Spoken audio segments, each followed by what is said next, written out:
Telangana CM Revanth Reddy మరోసారి హస్తిన బాట పట్టారు. శంషాబాద్ విమానాశ్రయం నుంచి బయలుదేరి ఢిల్లీకి వెళ్లారు. సీఎం రేవంత్ రెడ్డితో పాటు TPCC chief Mahesh Kumar Goud, deputy CM Bhatti Vikramarka, మంత్రి ఉత్తమ్ కుమార్ రెడ్డి ఢిల్లీకి వెళ్లారు. అధిష్టానం పెద్దలతో కీలక అంశాలపై చర్చిస్తారని తెలుస్తోంది. మా కరెస్పాండెంట్ అజీం పూర్తి సమాచారం అందిస్తారు. అజీం,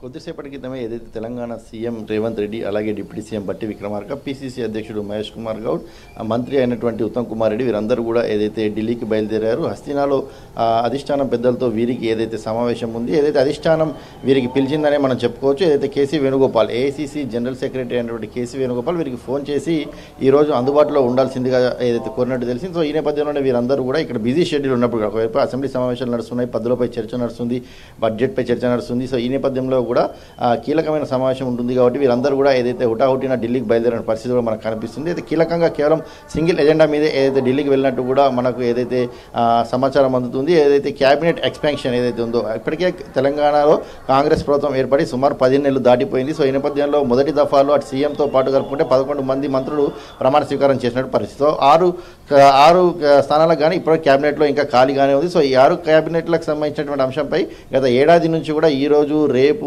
దసరా, దీవాళీ, సంక్రాంతి, శివరాత్రిలో వస్తూనే ఉంటుందని చెప్పి ఏదైతే పెద్ద ఎత్తున చర్చ జరుగుతూనే ఉంది. దీనికి సంబంధించి ఆశావాహులు కూడా ఏదైతే ఢిల్లీ స్థాయిలో కావచ్చు, అలాగే రాష్ట్రకు సంబంధించిన స్థాయి నేతలతో కూడా ఏదైతే ఆశావాహులు కూడా ఏదైతే భేటీలు అవుతున్నటువంటి పరిస్థితి మనం చూస్తూనే ఉన్నాం. సో ఈ నేపథ్యంలో మనం చూసినట్టయితే ఈ రోజు మాత్రం ప్రధానంగా ఇదే అంశంపై అయితే ఢిల్లీ వెళ్ళినట్టు తెలుస్తుంది. ఉగాది లోపు కూడా ఏదైతే లిస్టు రానట్టు కూడా ఏదైతే సమాచారం ఉంటుంది. సో మనం సామాజిక సమీకరణల దృష్ట్యా మనం చూసుకున్నట్టయితే ఉమ్మడి ఆదిలాబాద్ జిల్లా నుంచి ఏదైతే ఒక మంత్రి పదవి కూడా ఇప్పటికైతే క్యాబినెట్లో లేదు. సో ఈ నేపథ్యంలో అటు సీనియర్ ఎమ్మెల్యేలు అయినటువంటి వివేక్ వెంకటస్వామి, అలాగే ప్రేమ్ సాగర్ రావు ఇద్దరు పేర్లు కూడా వినిపిస్తున్నాయి. ఇద్దరిలో ఒకరికి ఏదైతే మంత్రి పదవి ఉమ్మడి ఆదిలాబాద్ జిల్లా నుంచి రానట్టు కూడా తెలుస్తుంది. ఇక అలాగే ఉమ్మడి నిజామాబాద్ నుంచి కూడా ఒక మంత్రి పదవి కూడా ఇప్పుడు క్యాబినెట్లో లేరు. సో ఈ నేపథ్యంలో అటు నుంచి సీనియర్ ఎమ్మెల్యే, ఆల్రెడీ మాజీ మంత్రిగా పనిచేసినట్టు అనుభవం ఉన్నటువంటి సుదర్శన్ రెడ్డి పేరు అయితే కీలకంగా వినిపిస్తుంది. ఇక మనం చూసినట్టయితే ఇటీవల ఎమ్మెల్సీ వచ్చినటువంటి విజయశాంతి పేరు కూడా ఏదైతే ఉమ్మడి మెదక్ జిల్లా నుంచి రెండవ మంత్రిగా కూడా పేరు వినిపిస్తుంది. అలాగే మనం చూసినట్లయితే వాగిడి శ్రీహరి, అంటే ఇప్పటివరకు జరిగిన వాళ్ళందరూ కూడా సీనియర్స్ అయితే వాగిడి శ్రీహరి మాత్రం మొదటిసారి ఎమ్మెల్యేగా గెలిచారు.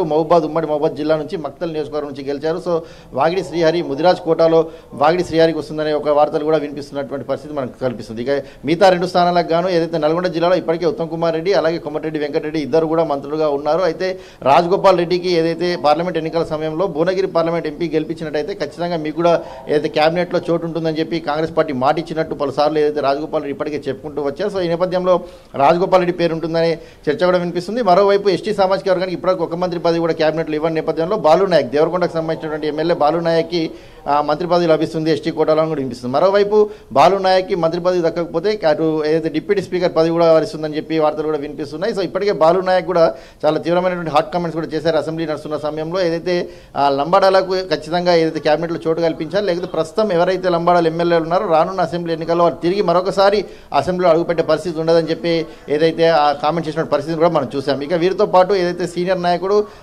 ఇబ్రహీంపట్నం ఎమ్మెల్యే మల్రెడ్డి రంగారెడ్డి కూడా మంత్రి పదవి ఆశిస్తున్నారు. గతంలో జిహెచ్ఎంసీ పరిధిలో హైదరాబాద్, రంగారెడ్డి, సికింద్రాబాద్ పరిధిలోనే సుమారు 4 నుంచి 5 మంత్రులు ఉండేవారు. ఇప్పుడు ఒక్క మంత్రి కూడా లేరు. సో క్యాబినెట్లోకి తీసుకోవాల్సిన అవసరం ఉంది. సామాజిక సమీకరణే అడ్డుగా వస్తే తన ఎమ్మెల్యే పదవికి రాజీనామా చేస్తాను, party BC, SC, ST, minority ఎవరిని నిలబెట్టమన్నా వారిని నిల్చోబెట్టి అక్కడ ఎమ్మెల్యేగా గెలిపిస్తాను, వారికి మంత్రి పదవి ఇవ్వాలి.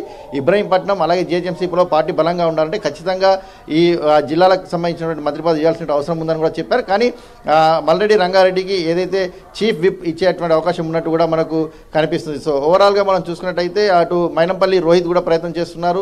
సో ఓవరాల్గా మొత్తం చూసుకుంటే 6 క్యాబినెట్లో కేవలం 4 లేదా 5 క్యాబినెట్ భర్తీలు మాత్రమే జరిగేటట్టు, విస్తరణలు జరిగేటట్టు అవకాశం ఉన్నట్టే మనకు తెలుస్తుంది. సో ఈ 6లో ఒక స్థానాన్ని ఇప్పటికైతే స్టాండ్ బై ఉంచే అవకాశం ఉన్నట్టు కనిపిస్తుంది. ఇక హైదరాబాద్ నుంచి చూసుకున్నట్టయితే ఇటీవలే గవర్నర్ కోటాలో గెలిచినటువంటి మీరా అలీ ఖాన్కి అటు మైనార్టీ కోటాలో కూడా ఏదైతే మంత్రి పదవి దక్కని కూడా తెలుస్తుంది. సో ఓవరాల్గా ఈ ఏదైతే మంత్రివర్గ విస్తరణకు సంబంధించి డిస్కషన్ గత కొద్ది రోజుల నుంచి కూడా జరుగుతుందో దీనికి బ్రేక్ పడే అవకాశం అయితే చాలా స్పష్టంగా కనిపిస్తుంది.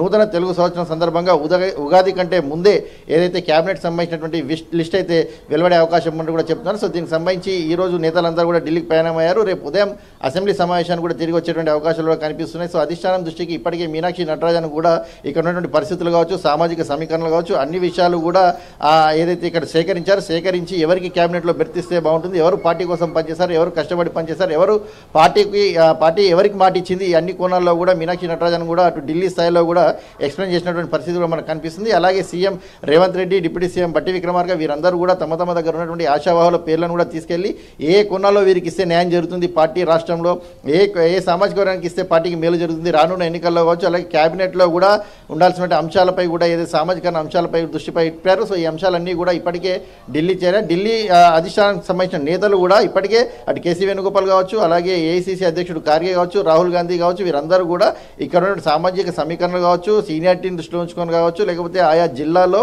లేకపోతే ఆయా కమ్యూనిటీకి సంబంధించిన అన్ని అంశాలను కూడా పరిణలోకి తీసుకున్నారు. ఎందుకంటే 42% బీసీ రిజర్వేషన్కి సంబంధించిన చట్టాన్ని కాంగ్రెస్ పార్టీ చేసుకొచ్చింది, అలాగే ఎస్సీ వర్గీకరణ చేసుకొచ్చింది. సో ఇలాంటి ప్రధాన అంశాలు కూడా ఏదైతే ముడిపడి ఉన్నాయో సో ఈ అన్ని సామాజిక కోణాల్లో చూసి ఈ మంత్రి పదవులు ఇవ్వాల్సిన పరిస్థితి ఉంది. కాబట్టి మరి పార్టీ ఎవరికి ఇస్తుంది, ఎన్ని మంత్రి పదవులు ఇస్తుందని కూడా చూడాల్సి ఉంటుంది. ఎందుకంటే ఇప్పటికే ఒక ఊహాగానాలు ఉన్నాయి. ఏదైతే 6 స్థానాల్లో కేవలం 4 నుంచి 5 స్థానాలకే ఈరోజు కేబినెట్ విస్తరణకు సంబంధించి జరిగే అవకాశాలు ఉన్నాయనే వార్తలు అయితే వినిపిస్తున్నాయి. మరి ఉగాది కంటే ముందు వెలువడే లిస్టులో ఎవరెవరు ఉంటారు, ఆశించిన వారు ఉంటారా లేదా పార్టీ అధిష్టానం ఎవరిని నిర్ణయిస్తుంది అనేది మాత్రం కాస్త ఆసక్తికరంగానే మారిందని మనం చెప్పుకోవచ్చు. అయితే అజీమ్, ఇప్పటికే చాలా మంది నిరాశపరులు ఉన్నారు, ఆశావహులు ఉన్నారు. మరి పదవులేమో చాలా తక్కువగా ఉన్నాయి, ఆశావహులు చాలా ఎక్కువగా ఉన్న నేపథ్యంలో ఈసారి ఉగాదికి ఒక క్లారిటీ వచ్చే అవకాశం ఉంది అని అంటున్నారు. బట్ ఈ మాట ఎప్పటి నుంచో మాట్లాడుతున్నారు, కానీ దీనిపైన ఒక క్లారిటీ నిజంగా రావట్లేదు. ఈసారి అంతే ఇంత బిజీ షెడ్యూల్లో కూడా పిలిచి చర్చలు జరుపుతున్నారు అంటే మరి ఈసారి ఒక క్లారిటీ వచ్చే అవకాశం నిజంగానే కనిపిస్తుందేమో.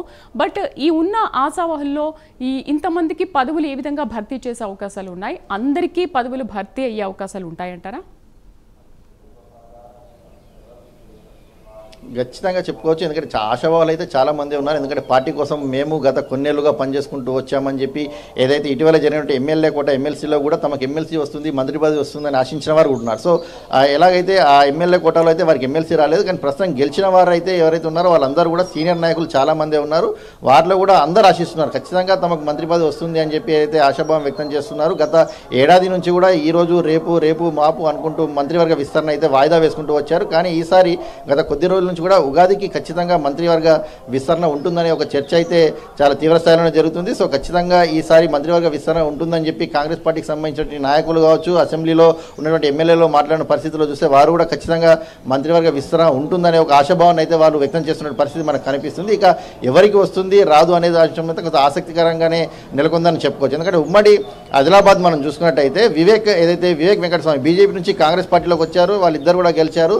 సో ఓవరాల్గా ఇట్లా సీనియర్లందరూ కూడా ఆయా జిల్లాల నుంచి సామాజిక సమీకరణ దృష్టిలో కూడా ఎవరికి వారు ఆశిస్తున్న పరిస్థితి కనిపిస్తుంది. మరి పార్టీ ఏ రకమైన సామాజిక కోణాల్లో పదవులు ఇస్తుంది అనేది మాత్రం చూడాల్సి ఉంటుంది. Right Azeem, thank you.